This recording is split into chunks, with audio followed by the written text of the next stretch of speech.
మన ఛానల్ ఇంత సక్సెస్ఫుల్గా ముందుకు వెళ్తోంది అంటే నేను ఒక్కదాన్నే రీజన్ కాదండి. ఫస్ట్ రీజన్ వచ్చేసి మా హస్బెండ్ అని చెప్పాలి. ఎందుకంటే ఇప్పుడు యూట్యూబ్లో చేస్తున్నారు, సాంగ్స్ చేస్తున్నారు, వీడియోస్ చేస్తున్నారు అంటే ఇప్పటికీ చాలా మంది ఎందుకు యూట్యూబ్ చేస్తున్నారని అడుగుతారు. బట్ మా హస్బెండ్ ఎప్పుడు నన్ను క్వశ్చన్ చేయలేదు. నీ ఇంట్రెస్ట్ నేను ఎందుకు కాదనాలి అని తన వెనకాలే ఉండి సపోర్ట్ చేస్తున్నారు.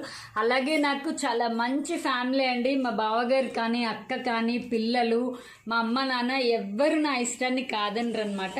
నిజంగా వాళ్ళు ఎవరైనా ఒక్కళ్ళైనా చెయ్యొద్దు అని చెప్పుంటే నేను ఇంత ముందుకు వెళ్ళేదాన్ని కాదు. బట్ వాళ్ళందరూ నా టాలెంట్ని ఎంకరేజ్ చేశారు. అంతకన్నా ముందు మా నలుగురు పిల్లలునండి చాలా యాక్టివ్గా ఉంటారు ఛానల్లో. అది చేద్దాము, ఇది చేద్దామని ఇన్నోవేటివ్ ఐడియాస్తో మేము ముందుకు వద్దామని మేము ఎప్పుడు ట్రై చేస్తున్నామండి. మీరు ఇలాగే సపోర్ట్ చేస్తూ ఉంటే కనుక ఇంకా చెప్పాను కదా 4K, 5K, 10K నెక్స్ట్